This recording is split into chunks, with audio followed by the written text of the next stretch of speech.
سجایا اور آج وہ دنیا کی امامت کے مسئلے پر معاشی طور پہ آ چکا ہے. ماؤ سے تنگ یہاں کا بانی کا انقلاب ہے.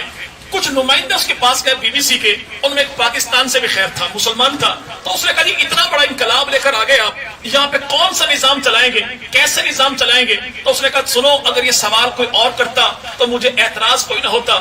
حیرت یہ ہے کہ مسلمان اس پہ سوال کر رہا ہے کہ شبلی نعمانی ہندوستان کا تمہارا مسلمان ہے، کتاب اس نے الفاروق لکھی ہے اور اس کا دوسرا حصہ فاروق اعظم کا نظام زندگی ہے کہ وہ نظام زندگی پڑھتا جاؤں گا اور اپنے نظام حکومت کو چلاتا جاؤں گا. یہ پڑوسی جو ہمارا ہے نا بھائی، خطرناک چیزوں کے نام کیا ہی ہوتے ہیں بھائی، ٹھیک ہے نا بھائی، بیگم، بیوی، وائف، ایسے ہی ہندوستان، انڈیا اور بھارت نام اس کے بھی خیر سے تین ہیں.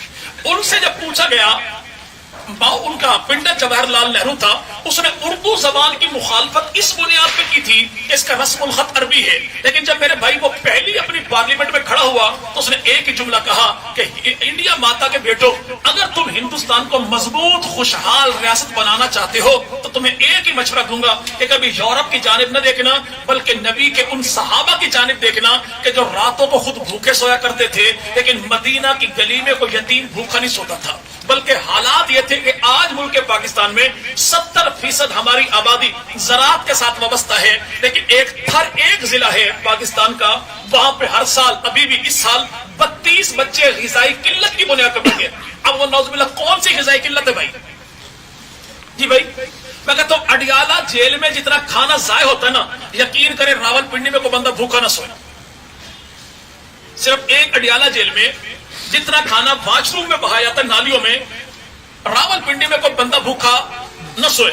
یہ کون سی غذائی قلت ہے کہ 70% آبادی والا ملک جو زراعت کے ساتھ وابستہ ہے اور وہاں پہ غذائی قلت پہ قابو نہیں پایا جا رہا؟ تو پھر کیوں نہ کہا جائے 14 صدیوں پہلے وہ کون تھا جس نے مدینہ کی دھرتی پہ اعلان کیا تھا کہ دنیا مجھے ایسا کوئی سالار دکھائے کتوں کو بھی بھوکا جو سونے نہیں دیتا.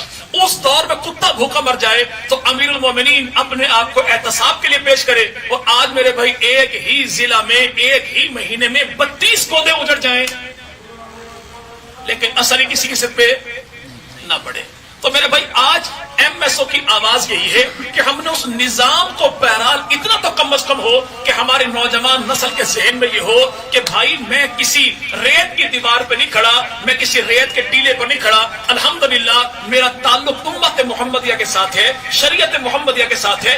زمانے بھر کا جو نظام ہے وہ خدا کی قسم وہ زمین پہ گر کے ناک رگڑنے والا ہے، اور میرے محمد کا نظام وہ ہے جو فرشوں سے اٹھا کے عرشوں پہ لے جانے والا ہے.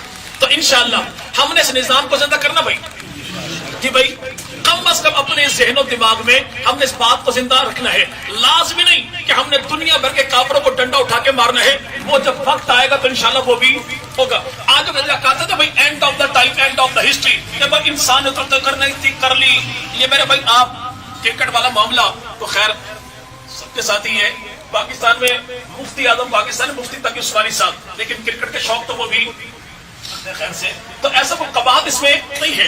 ایسی گیم کھیلنا تو لازم ہے جس سے انسانی وجود میں ہمت طاقت آتی ہو، یہ ہر مسلمان پہ لازم ہے. لیکن یاد رکھیے گا میرے بھائی کہ آج جب وہ کوئی معاملہ چلے نا اور ایک ٹیم اپنی اننگز کھیلنے کے بعد کہے کہ بھائی میچ کو برابر کر دیا جائے، اب یہ برابر سرابر والا معاملہ آ گیا. یہ تبھی ہوتا ہے کہ جب اس کو شکست کا خوف ہو، پتہ ہو کہ میں کھیل چکا لیکن اگلی اننگز میں جوتے مجھے پڑنے ہیں. آج جو زمانے بھر کی کفر طاقتیں کہتی ہے نا کہ انسان نے جو ترقی کرنی تھی کر لی، اب اس کے بعد اور وہ کھیل شیل نہیں ہوگا، یہ میرے بھائی ہمیں ذہنی طور پہ مایوس کرنے والا معاملہ ہے. ابھی وہ دور آنا ہے. اللہ کے نبی نے فرمایا کہ جب پتھر کے پیچھے یہودی بیٹھا ہوگا اور بے زبان پتھر کہے گا اے محمدی تو کہاں چل دیا، مرمت کر سلامتی کے جو میرے پیچھے چھپا بیٹھا ہے.